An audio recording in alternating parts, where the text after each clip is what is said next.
Hello everyone. In today's class, we will study the theory portion of the complex numbers. So let's discuss what are the contents of this lecture. This lecture contains first part complex number and its representation.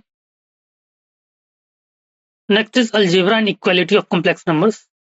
After that, we will move to the conjugate and modulus of a complex number. We will see argument or amplitude of a complex number. After that, we will see different forms of a complex number. We will see concept of rotation, square root of complex numbers, De Moivre's theorem, what is cube root of unity, what is nth root of unity, and application of complex numbers in geometry. So, first, let's move to the complex number and its representation. So, a number of the form z is equal to x plus iota y. This is called iota. And I, where x, y belongs to real. X and y is real number, and I, the representation of I is root over -1. See, in real world, root over -1 has no significant meaning. But in complex world, root over -1 is equal to iota. It is called iota. It is called a complex number. The real number x and y are respectively called real and imaginary part. This x is called real part and this y is called imaginary part of the complex number z. That is, x is equal to real part of z and y equal to imaginary part of z. And the symbol I is called iota. A complex number z is equal to x plus iota y is said to be purely real. It will be purely real when imaginary part will be equal to 0. So it will be purely real if y equal to 0 and purely imaginary if real part is 0. Clear? That is x equal to 0. Now integral power of iota. Let's discuss integral power of iota. Since iota we know that it is -1, root over -1, right? So when we will do iota square it will be -1, right? So when we will do iota cube, what will be iota square is -1. So what will be iota cube? Multiply iota both the side. So iota cube will be negative iota, right? And what will be iota to power 4? Again multiply iota both the side.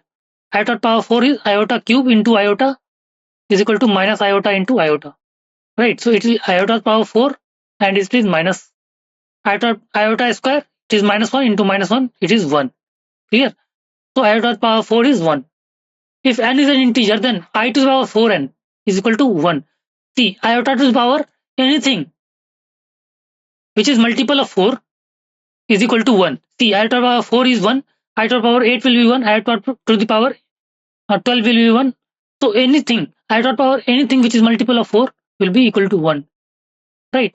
Iota to the power anything which is multiple of which is giving remainder 1 when divided by 4 is equal to iota. Iota to the power 4n plus 1, any number of the form 4n plus 1. So what numbers are of the form 4n plus 1? 1, 9, 13, right? So iota to the power these things will be equal to iota. And iota to the power 4n plus 2 is -1. 4n plus 2 is equal to -1. Now, here we represent complex number. Suppose we have a complex number z having x iota, having real part x plus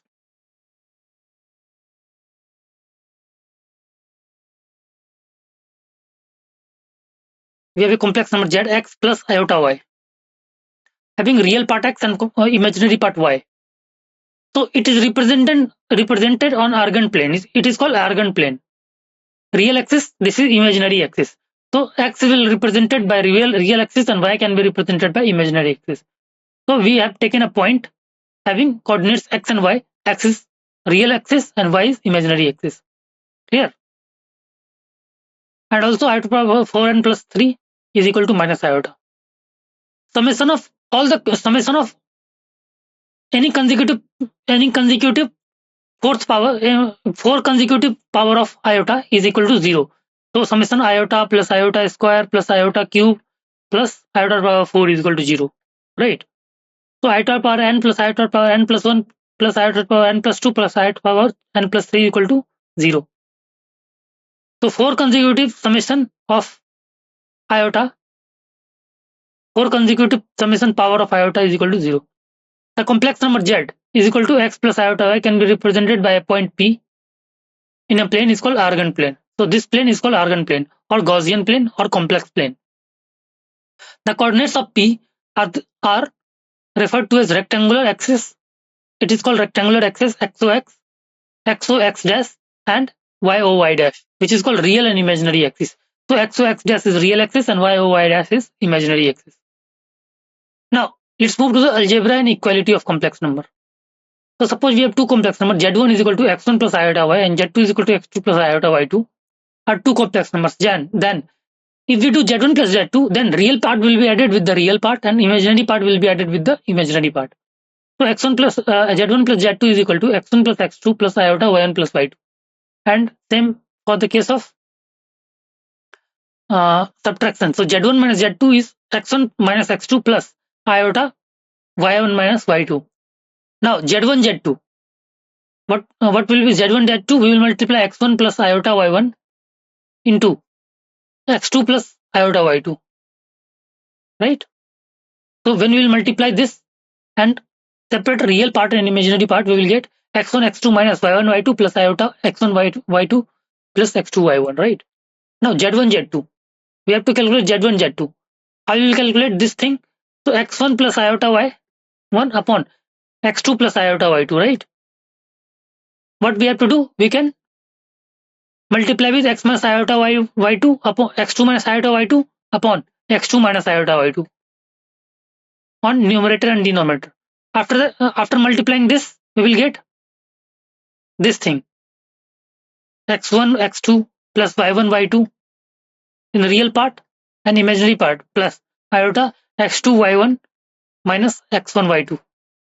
Right? So we'll get, after multiplying this and this, we will get this one, and denominator a plus b into a minus b. So x2 square plus y2 square, right? Why it is plus? Because iota square is minus 1. So when we will do z1 upon z2, we will get this one. If z1 and z2 are said to be equal, z1 and z2 is said to be equal if real part equal to real part and imaginary part is equal to imaginary part. Right? Real part of z1 is equal to real part of z2 and imaginary part of z1 is equal to imaginary part of z2. Complex number does not possess any inequality, right? So it is not comparable. We cannot say that 3 plus 2 iota, since real part is greater and imaginary part is greater, we cannot say that like 3 plus 2 iota greater than 1 plus 2 iota. It doesn't make any sense. So we cannot compare a complex number. Now let's move to the conjugate and modulus of a complex number. If z is equal to x plus iota y is a complex number, then conjugate of z is denoted by z bar. Z bar is conjugate of z and is obtained. How it is obtained? Obtained by replacing iota with minus iota. Suppose we have z is equal to x plus iota y. How we will get z bar? Conjugate x minus iota y, right? Z bar is x minus iota y. We have replaced iota with negative iota. Now if z is equal to x plus iota y, then modulus or magnitude of z is denoted by mod z. And it is given by z, mod z is equal to root over x square plus y square. We have to remember this. Mod z is root over x square plus y square. Next is results on conjugate and modulus. See, z bar is equal to z. See, suppose z is equal to x plus iota y. So z bar will be x minus iota y. Right? So now z bar is again x plus iota y, right?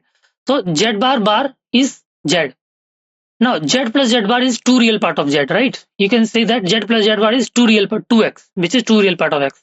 Z minus z bar is 2 iota imaginary part of z. We can calculate z minus z bar, subtract this two equation. If z is equal to z bar, this implies z is purely imaginary. Z is purely real. If z is equal to z bar, this implies z is purely real, and converse is also true. If z is purely real, we can write z is equal to z bar. Now if z plus z bar is equal to 0, we can say that z plus z bar is equal to 0.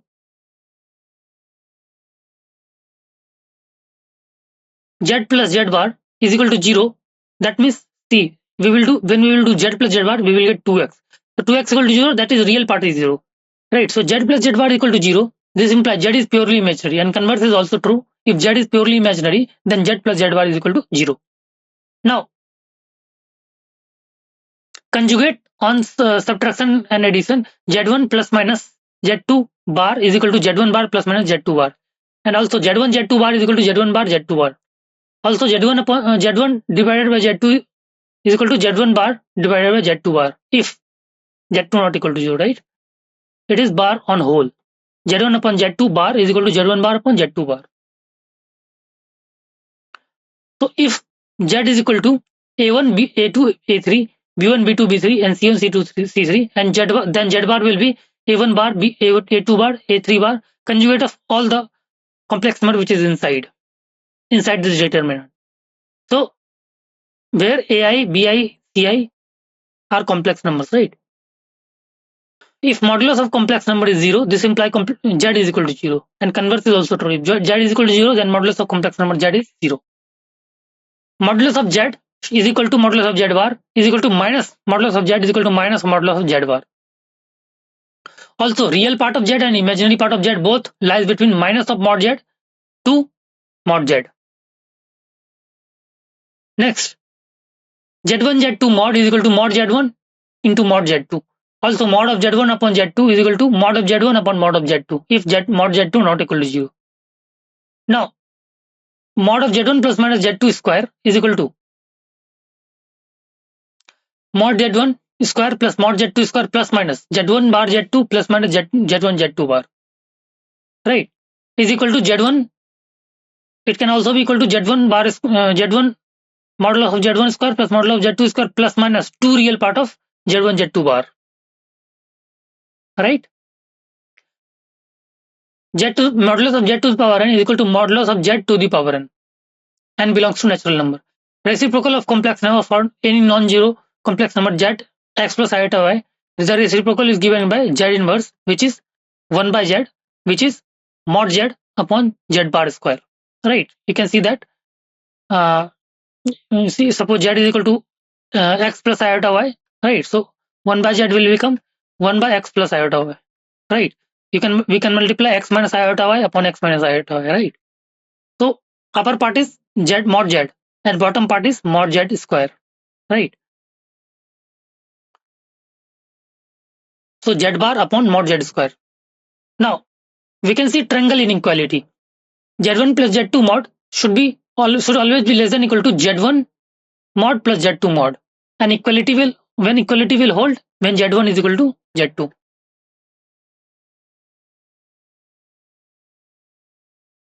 Also, z1 plus z2 mod greater than equal to mod of mod z1 minus mod z2 whole mod. Also, z1 minus z2 is small equal to mod z1 plus mod z2, and mod z1 minus z2 greater than equal to whole mod z1 minus mod z2. So you have to remember this triangle inequality.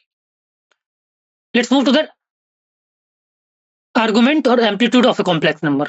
Suppose we have complex number z is equal to x plus iota y be a complex number represented by a point on Argand plane xy. Then the angle theta which OP makes with positive direction of real axis is called argument or amplitude of z. It is denoted by argument of z or amplitude of z. So this theta is basically argument of z or amplitude of z. So theta is given by tan inverse y by x. The value of argument theta which satisfies the inequality theta minus 1 minus pi to pi, it is called principal value of argument, right? So when theta is minus pi to pi, then it is called principal argument. The principal value of argument z is when it is in first quadrant, it is theta. Second quadrant, pi minus theta. Third quadrant, minus pi plus theta, and minus theta when it is in second quadrant, when z lies in second quadrant. So these are basically amplitude of complex numbers, where theta is tan inverse mod of y by x. Clear? Theta is mod inverse y by x. Theta is tan inverse mod y by x. Argument of z is not unique. General value of argument of z is 2n pi plus theta. Clear? So it repeats in a cycle, right? It is not unique. Clear? So after every 2 pi value, it repeats. Results on argument. If z, z1 and z2 are complex number, then argument of z bar is equal to minus of argument of z, right? You have to remember these things. Argument of z1, z2 is equal to argument of z1 plus argument of z2. Argument of z1 upon z2 is equal to argument of z1 minus argument of z2. The general value of argument of z bar is 2n pi minus argument of z. the general value of argument of z bar is 2n pi minus argument of z. If z is purely imaginary, then argument of z is equal to plus minus pi by 2. If z is purely imaginary, then argument of z is equal to plus minus pi by 2. You have to remember this. If z is purely real, then argument of z is 0 or pi. You can see that. If it is purely imaginary, it will lie on here. So argument of z will be pi by 2 or minus pi by 2. If it is purely real, then it will lie either here or here, right? So either 0 or pi. Clear? If mod z1 plus z2 is equal to mod z1 minus z2, then argument of z1 by z2 or argument of z1 minus argument of z2 is pi by 2, equal to pi by 2, right? If mod z1 plus z2 is equal to mod z1 plus mod z2, then argument of z1 is equal to argument of z2. We have to remember all these things. Different forms of a complex number. First is polar or trigonometric form. Z is equal to x plus iota can be represented in polar form as r cos theta plus iota sin theta, where r is modulus of z and theta is argument of z. If we use the general value of argument theta, then the polar form of z is z is equal to r cos 2n pi plus theta plus iota sin 2n pi plus theta, where n is an integer. This is polar form of or trigonometric form. Next form is Euler's form. If z is x plus iota y, z can be written as r e to the power iota theta, right? Where r is modulus of z and theta is argument of z, and e to the power iota theta is cos theta plus iota sin theta. We can represent different forms of complex number by these methods. Now, concept of rotation. Let z1, z2, z3 be vertices of triangle ABC as shown in the figure. Then z3 minus z1, alpha, what is alpha? Alpha is argument of z3 minus z1 upon z2 minus z1, right? See, alpha is going like this. So z3 argument of z3 minus z1 upon z2 minus z1, and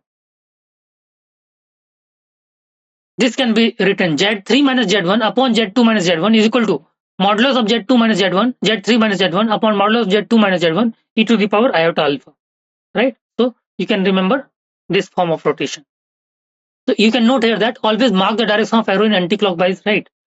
Mark the arrow in anti-clockwise, right? And keep that complex number in the numerator on which the arrow goes. See, arrow goes down like we have taken arrow in anti-clockwise direction. So z3 minus za, arrow is going this side. So we will keep z3 minus za in numerator, and see z2 minus z1. Z2 minus z1 is coming this side, but arrow is opposite direction. So we will keep z2 minus z1 on the denominator, right? And see, arrow is this side and z3 minus z1 is also this side. So we will keep z3 minus z1 on numerator, right? So you can remember this thing. Now let's move to the square root of complex number. If z is equal to a plus iota b, then root z can be written as root of a plus iota b, which can be written as plus minus 1 by root 2 root of mod z plus a plus iota root of mod z minus a. So if z is equal to a minus iota b and root z is equal to a root over a minus iota b is equal to can be written as plus minus 1 by root 2 root over mod z plus a minus iota root over mod z minus a. Now let's discuss De Morgan's theorem. If n is any integer, then cos theta plus iota sin theta to the power n can be written as cos n theta plus iota sin n theta. If n is any rational number, then one of the value of cos theta plus iota sin theta to the power n is cos n theta and iota sin n theta. If n is any positive integer, then cos theta plus iota sin theta to the power 1 by n can be written as cos of 2k pi plus theta upon n plus iota sin 2k pi plus theta upon n, where k is from 0 to n minus 1. So you can remember this thing, De Morgan's theorem. Now let's move to the cube root of unity.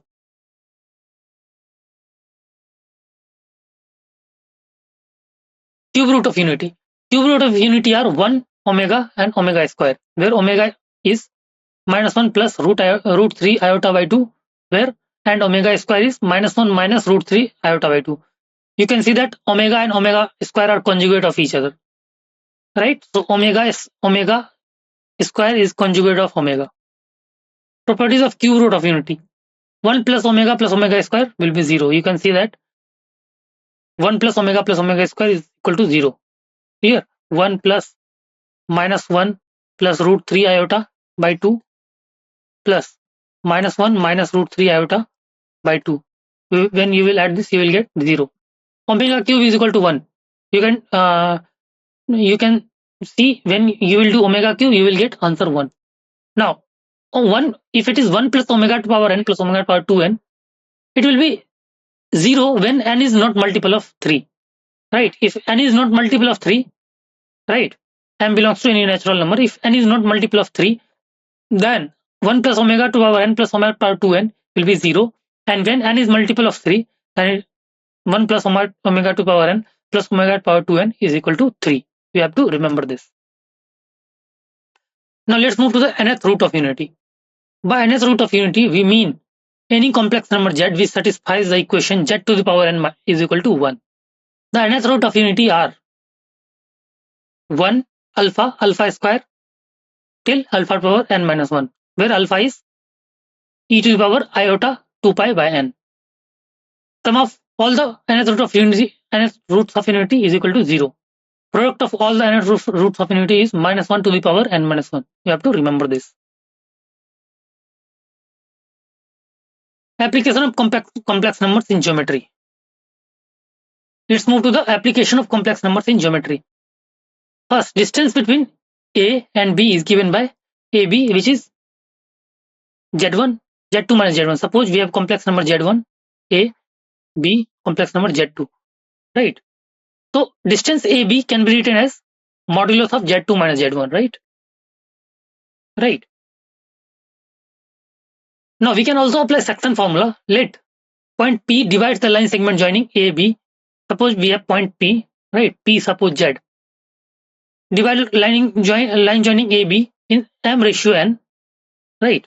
Then P can be, if it is internal division, if it is it divides internally, then Z can be found as MZ2 plus NZ1 upon M plus N, right? You can remember it's opposite thing. If M is here, then we will take Z2, N is here, we will take Z1. MZ2 plus NZ1 upon M plus N. For external division Z, if it is external division, we will replace positive sign with the negative sign, right? For external division. If let triangle ABC with a triangle with the vertices A, B and C are Z1, Z2, Z3, then centroid G can be of triangle ABC can be given by Z is equal to 1 by 3 Z1 plus Z2 plus Z3. Also area of triangle ABC given by 1 by 2 determinant of Z1 Z1 bar 1, Z2 Z2 bar 1, Z3 Z3 bar 1. Clear? Now for any equilateral triangle, you have to remember these things. If ABC is an equilateral triangle with vertices A, Z1, Z2, Z3, then Z1 square plus Z2 square plus Z3 square equal to Z2 Z3 plus Z3 Z1 plus Z1 Z2, right? The general equation of a straight line is A bar Z plus A Z bar plus B is equal to 0, where A is a complex number and B is a real number, right? The equation of circle with center Z naught and radius R is mod of Z minus Z naught is equal to R. You have to remember this. If mod of Z minus Z bar less Z minus Z naught mod less than R represents interior of a circle, right? And if mod Z minus Z naught greater than R, it represents the exterior of a circle. General equation of circle is, as we studied, general equation of circle is Z bar plus A bar plus A bar Z plus B is equal to 0, right? Where B is a real number with center minus A and radius root over A bar minus B. You have to remember this in general equation of circle. If Z1 and Z2 are two fixed points and K greater than 0 and K not equal to 1, then real number mod then K equal to K not equal to 1 and K is a real number, then mod Z minus Z1 upon mod Z minus Z2 is equal to K represents a circle, right? And if K equal to 1, it will represent, if K equal to 1, it represents perpendicular bisector of line segment joining Z1 Z2. Right? Suppose we have a Z1 and Z2. Z2. If any Z is lying on lying and covering Z minus Z1 mod upon Z minus Z2 mod is equal to suppose 1, then Z will lie on perpendicular bisector of Z1 and Z2, right? So Z will lie on this line, anywhere on this line. And if it is not equal to 1, other than 1, right, and k should be greater than 0, then it represents circle.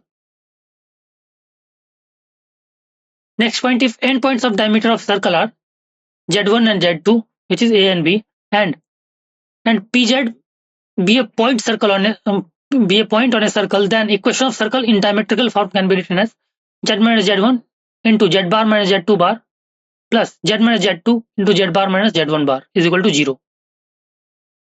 So these are the theory portions of complex number. Thank you so much.